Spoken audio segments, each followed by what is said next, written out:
E aí, galerinha, tudo bem? Estamos de volta aqui, ó, República Velha, beleza? Já falamos aí no primeiro momento sobre esse surgimento da República Velha, sobre essa questão do voto, sobre como é que foi esse início aí, né? A diferença entre República da Espada e República Oligárquica, lembra lá que a gente falou isso?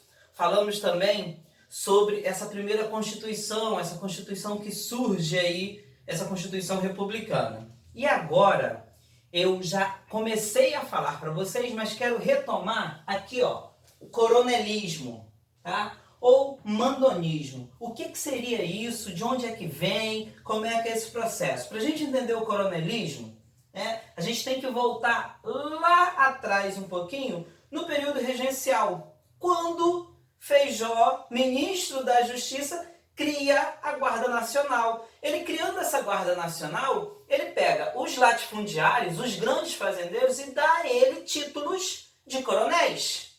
E aí, esses fazendeiros, esses latifundiários, esses coronéis, eles estão aqui, ó, na República, no período republicano. Então, resumidamente, coronel era o latifundiário que usava do seu poder pessoal para arregimentar o voto. Então, no que consistia o poder do coronel? No voto. Porque o coronel indicava em quem as pessoas deveriam votar. Então, aí é que consta o poder dele. Quanto maior o curral eleitoral do coronel, mais poder ele tem. Curral eleitoral? O que é isso? Curral eleitoral é basicamente o quê? Todo o espaço em que o coronel domina. Todo o espaço onde estão os clientes do coronel. Opa, cliente? Clientelismo. Vamos lá, o que é esse clientelismo? O que é um cliente? Cliente é aquele que, nesse processo aqui do clientelismo, é aquele que vai depender do coronel. O coronel vai fazer favores a ele. E no que o coronel faz esses favores, ele fica dependente do coronel e vota absolutamente em quem o coronel mandar. Simples assim. E aí, esses coronéis, eles vão formando, né, uma teia, formando um curral cada vez maior. E aí, muitos desses coronéis, por exemplo, eles saem um pouco dessa esfera, né, mais local ali para uma esfera estadual. Por exemplo, né, um governador de estado, no caso aí um presidente de estado, que era como eram chamados. Então, o voto era aberto, né, na primeira Constituição, e aí esse voto aberto, ele acabava ajudando a surgir essa ideia do voto de cabresto. O que é o voto de cabresto? Vocês vão ver aí muito na internet, nos livros, uma charge que é meio que um burrinho, e o cara tá lá carregando ele no cabresto. Por quê? Porque você poderia votar em quem o coronel não indicasse? Poderia. Porém, você ia bancar isso? Não ia bancar, né? Porque você, vamos lá, você era cliente do coronel, você dependia do coronel. Por isso você votava em quem o coronel mandava. Absolutamente. Absolutamente. E aí, tinha fraude eleitoral? Muitas. Por exemplo, nesse processo de fraude, tinha lá o voto a bico de pena. O que era isso? Eram muitas vezes os defuntos que votavam, pessoas que não sabiam ler, votavam. Porque o coronel, muitas vezes ele pegava, sempre, né? Ele pegava a urna ali no final, botava embaixo do braço e levava para casa.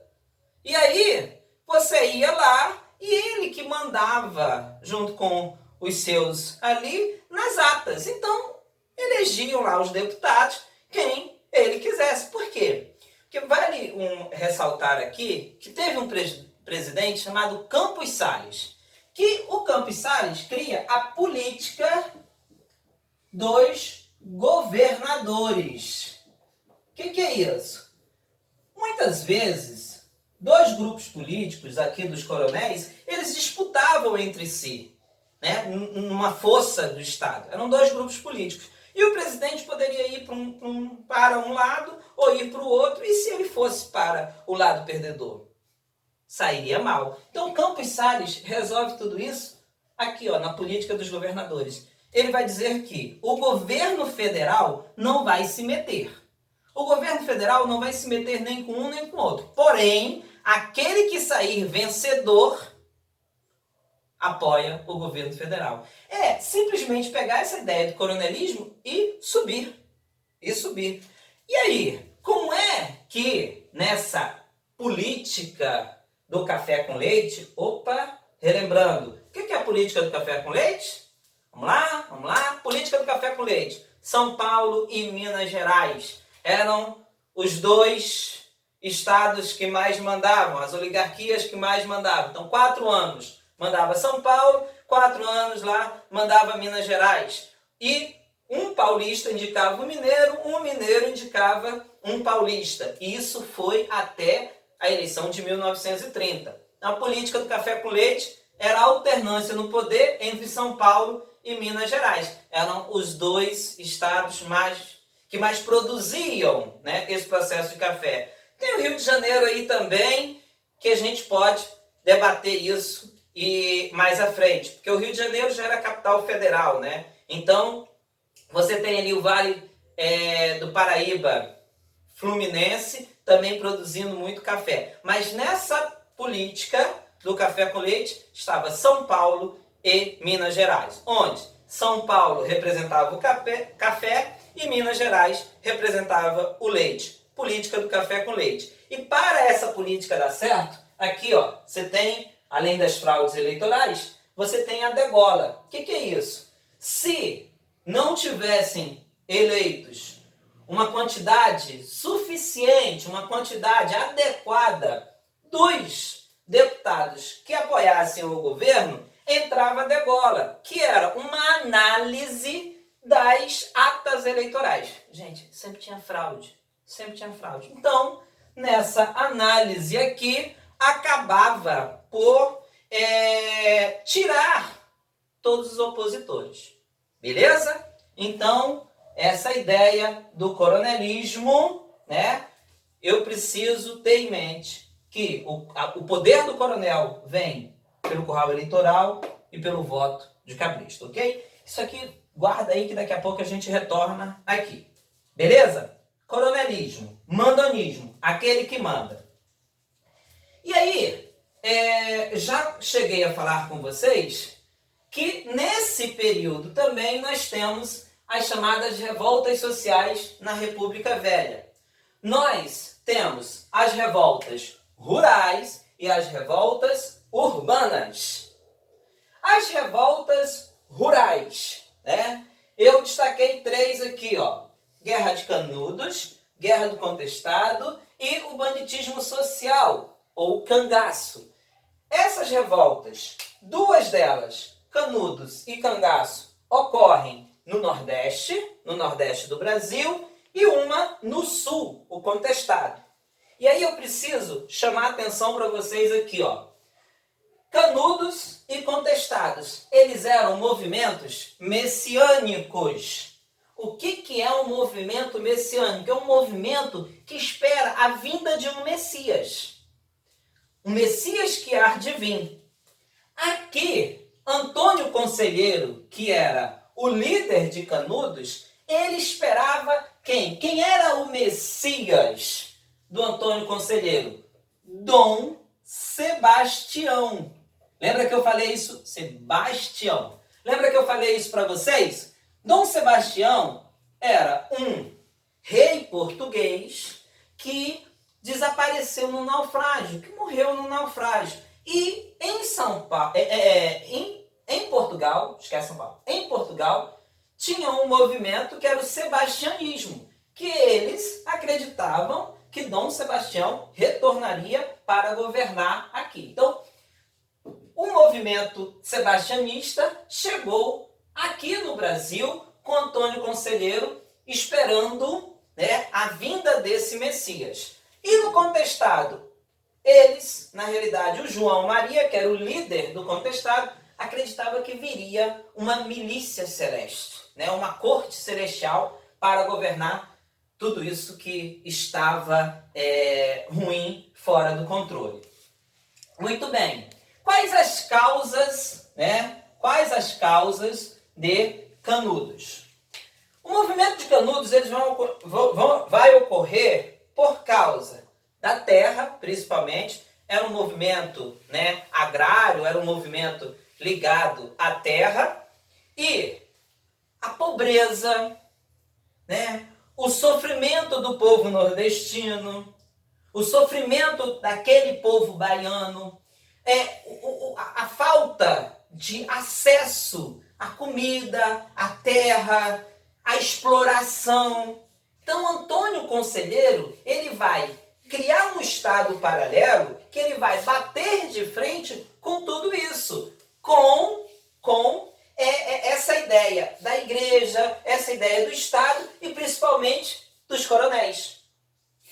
E aí, ele cria esse Estado paralelo onde você tem no Arraial de Canudos, na comunidade de Canudos, você tem leis próprias, você tem uma estrutura social própria. Então as pessoas iam para Canudos e as pessoas conseguiam comer, elas conseguiam sobreviver. Para a gente entender Canudos passou por um processo de difamação, de que Antônio Conselheiro era monarquista, de que Antônio Conselheiro estava contra a República e tal. E tem um escritor famoso brasileiro, chamado Euclides da Cunha, que com certeza vocês já ouviram falar, que ele foi para o sertão baiano para escrever, né, sobre Canudos. Ele escreveu Os Sertões. E nós vamos lá na literatura, nós de história, vamos lá na literatura, por quê? Porque ele viu, né, ali. É uma fonte que está presencial, que está naquele momento ali. Canudos sofreu com várias tentativas, né, de penetração, onde eles conseguiram derrotar a força central, porém acabaram derrotados, né? Em 1897, Antônio Conselheiro foi morto e os soldados, ao retornarem de Canudos para o Rio de Janeiro, né, eles tinham por promessa do governo que eles ganhariam um pedaço de terra. Pois bem, eles ficaram próximo ao que hoje é a central do Brasil, no Rio de Janeiro, no morro, esperando a providência, né, do governo. Esse morro tornou-se, e hoje é conhecido, até hoje, é conhecido como Morro ou Favela da Providência. Ok? Beleza? Então, Canudos é uma questão agrária? É. Contestado é uma questão agrária? Também. Como eu falei, é messiânico. E as causas? O que acontece? Contestado, vale lembrar esse nome. É uma região que era disputada por Santa Catarina e pelo Paraná, tá? Daí esse nome, que era uma região que Santa Catarina dizia que era dela, que o Paraná dizia que era dele, né? E aí ficou nessa disputa, por isso o nome contestado. Mas a causa não é essa. A causa é o seguinte: precisava se construir uma estrada de ferro ligando São Paulo a Rio Grande do Sul. E aí expulsaram os camponeses dessa região. E esses camponeses não aceitaram isso, simplesmente. Esses camponeses, eles foram lá e eles lutaram. Eles resistiram essa expulsão. E aí foi um conflito que vai durar de 1912 até 1916, né? É um conflito que vai perdurando aí, durando bastante tempo, e que esses camponeses acabam derrotados. Assim como Canudos, eles foram dizimados também pelo governo central. Ok? Então, os dois movimentos messiânicos na República Velha. E aqui, ó, o terceiro movimento social rural. Banditismo social ou cangaço. Por que tem esse nome de banditismo social? Era a ideia meio de Robin Hood à brasileira. Roubar dos ricos e dar para os pobres. Tirar dos fazendeiros e dar para os pobres. Quando a gente fala de cangaço, do cangaceiro, né? Principalmente no Nordeste, as pessoas não ficam simplesmente assim, não tenho muito o que falar. Não, na realidade, ou eles são muito amados ou eles são muito odiados. Por quê? Porque, principalmente Lampião e Corisco, Corisco, eram esses dois líderes, os principais bandos. E aí, o cangaceiro é aquele que não tem muito medo do coronel. E as causas do cangaço são praticamente as mesmas de Canudos, com exceção da violência. Por quê? Porque eles faziam essa violência. Eles enfrentavam a volante, que era o quê? O grupo dos soldados que combatiam mesmo o cangaço. No cangaço, essas pessoas, elas, como eu falei, não tinham mais medo da morte. Tinham passado por algum movimento, na sua maioria, violento, e para eles viver ou morrer era indiferente. As causas, como eu falei para vocês, assim como Canudos, miséria crônica, a seca, né? A violência, a exploração dos coronéis, tudo isso acabou levando ao cangaço.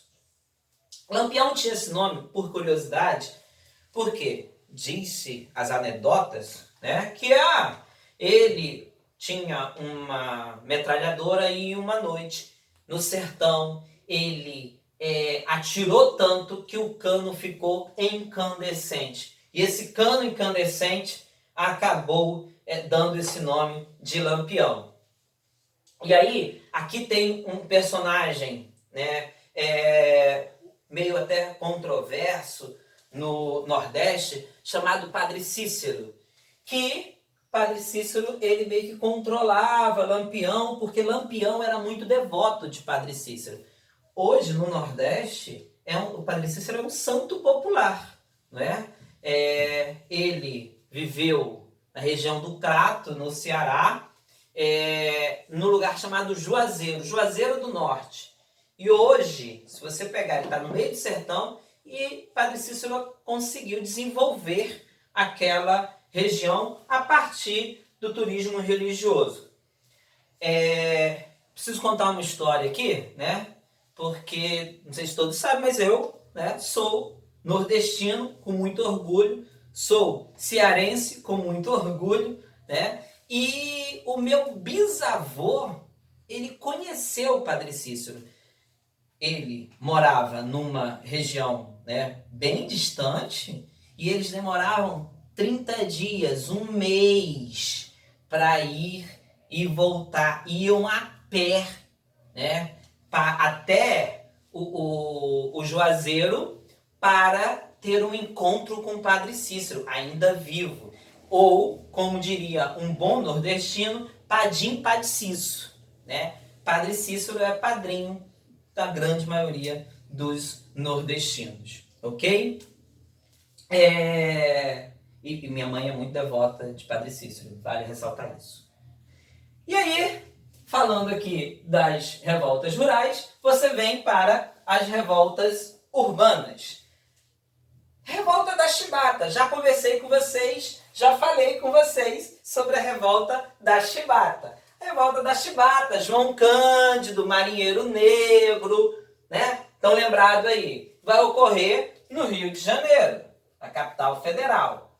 E a revolta da vacina, que também ocorre no Rio de Janeiro por causa de uma epidemia. Opa! Essa palavra epidemia, pandemia, na atual conjuntura que a gente está vivendo, hein? Muito famosa, muito usada, mas lá era sobre uma doença chamada varíola, que um carinha chamado Oswaldo Cruz, quem é do Rio de Janeiro, tem ali na região, né, de Bom Sucesso, tal, tem um castelo, né, que a gente vê lá o castelo, que é a Fundação Oswaldo Cruz, a Fiocruz, também muito falado agora no período de epidemias. Por quê? Porque você tem muito essa ideia da vacina e tal. Oswaldo Cruz foi um médico sanitarista que ele não conseguia aceitar a ideia de que a varíola, que já era controlada, que já tinha vacina para prevenção, estivesse aqui matando tanta gente. E aí, o Rio de Janeiro, ele era conhecido como túmulo dos estrangeiros. Porém, você entra lá, né, com um projeto de modernização da capital federal, do Rio de Janeiro. Vamos transformar o Rio de Janeiro na Paris tropical. Vamos tirar do Rio de Janeiro esse título de túmulo dos estrangeiros. Então, a revolta da vacina acaba ocorrendo dentro ou nesse processo de modernização. No que se dava? Você tinha a Reforma Pereira Passos. Só para quem não é do Rio de Janeiro, a gente precisa atualizar. O Rio de Janeiro, ele passa por grandes reformas. Nós temos lá a Reforma Pereira Passos e, ultimamente, para os Jogos Olímpicos, você teve a Reforma Eduardo Paes, né? Que a gente pode falar isso um pouco mais lá para frente. Mas, quando nós falamos da Reforma Pereira Passos, nós temos muitos cortiços e as ruas são muito estreitas. Então, ele começou a alargar, principalmente a chamada Avenida Central. Pereira Passos, na Reforma Pereira Passos, você cria a Avenida Central, a antiga Avenida Central, a atual Avenida Rio Branco, que é uma avenida que vai de mar a mar. Ela vai desde a Praça Mauá, né? Hoje, ali onde você tem o Museu do Amanhã, até o Aterro do Flamengo. Ok? Então ela vai de mar a mar. Muito larga. E por que eu citei o Eduardo Paes? Porque enlargueceram bastante, Pereira Passos enlargueceu bastante essa avenida, né, para passar muitos carros. E na reforma Eduardo Paes, ele acaba diminuindo essa circulação, proíbe a circulação de carros nela em alguns trechos. Você tem uma circulação mais de ônibus e é criado um VLT. E tem uma parte da Avenida Rio Branco hoje que é um boulevard, que não passa carro, só passa o VLT, não passa ônibus, nem nada. Beleza? Só para que vocês se situem aí. Nessa reforma, começa a tirar os cortiços. O que são os cortiços? Grandes casarões com muito rato, com muita barata. Ali, o lugar perfeito para a propagação dos ratos e da varíola, obviamente. E você tira essas pessoas dali, e muitas dessas pessoas, né, elas vão para o chamado Morro do Castelo, que fica na entrada da Baía, ou ficava na entrada da Baía de Guanabara. Esse Morro do Castelo, ele era um morro que existia e que as pessoas foram para o morro. Tiraram as pessoas do morro, Castelo. As pessoas voltaram para o morro, os pobres. Tiraram as pessoas do morro. As pessoas voltaram para o morro, tiraram o morro. Né? Bombas de sucção. Se você der um Google aí, demolição no Morro do Castelo, você vai ver isso rapidamente, imagens sobre a demolição do Morro do Castelo, onde você tem bombas de sucção acabando, tirando essa terra, né? E essa terra feito vários aterramentos no Rio de Janeiro. Então, Oswaldo Cruz propõe e é aceito uma lei de vacinação obrigatória, onde todo mundo tem que tomar a vacina. Nossa, revolta. Revolta total. Viraram bondes, queimaram, né? Fizeram tudo isso porque eles não queriam tomar essa vacina. Dizia lá atrás, né, que a vacina era feita para matar as pessoas e não para salvar. Dizem que ainda tem um movimento aí que não é a favor das vacinas, né? Mas isso aí vamos deixar para lá, né? Porque, enfim.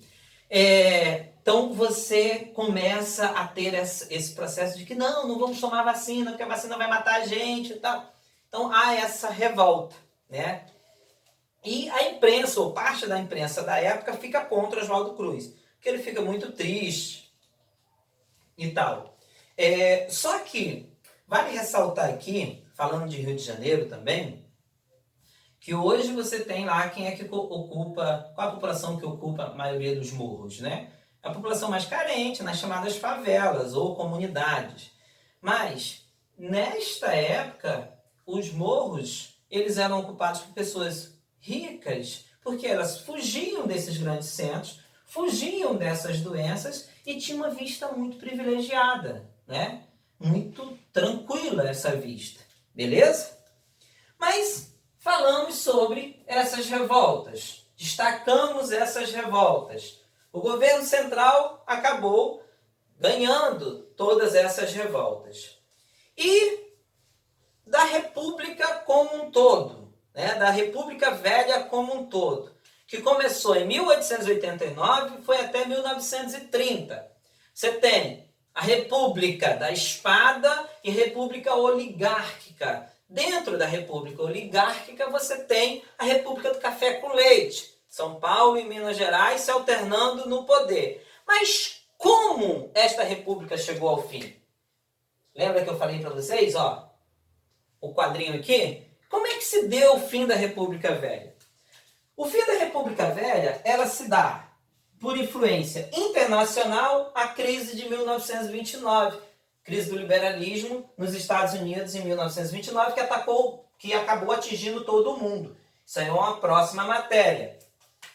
Gerando a crise do café. Olha, desde 1906, com o convênio de Taubaté, a gente já viu que tinha uma crise do café aí. Né? E aí, com a crise de 29, os Estados Unidos pararam de comprar café, a crise se alastrou. E, em 1930, acaba estourando a Revolução de 30, que é Getúlio Vargas chega ao poder. Mas de onde é que surge Getúlio Vargas? Como eu falei para vocês, política do café com leite. 4 anos manda São Paulo, 4 anos manda Minas Gerais. E quando chegou a 30, era a vez de Antônio Carlos, governador de Minas Gerais, ser indicado para presidente. O que aconteceu? O presidente, que era paulista, indicou um outro paulista. E aí acaba que você tem os grupos do Nordeste, João Pessoa, né, encabeçado, que era o governador da Paraíba, o grupo do Sul, encabeçado por Getúlio Vargas, e mais de Minas Gerais, né, formando uma oposição para enfrentar São Paulo. Eles saem derrotados, acabam sendo derrotados, porém, Getúlio Vargas não aceita essa derrota e, por causa de um crime passional, né, onde João Pessoa, que era candidato a vice-derrotado de Getúlio Vargas, é assassinado lá no Nordeste, né? Getúlio Vargas usa disso para fazer a Revolução de 1930 e dar início à Era Vargas, que é um outro assunto. Beleza, galerinha? Abraço, até a próxima.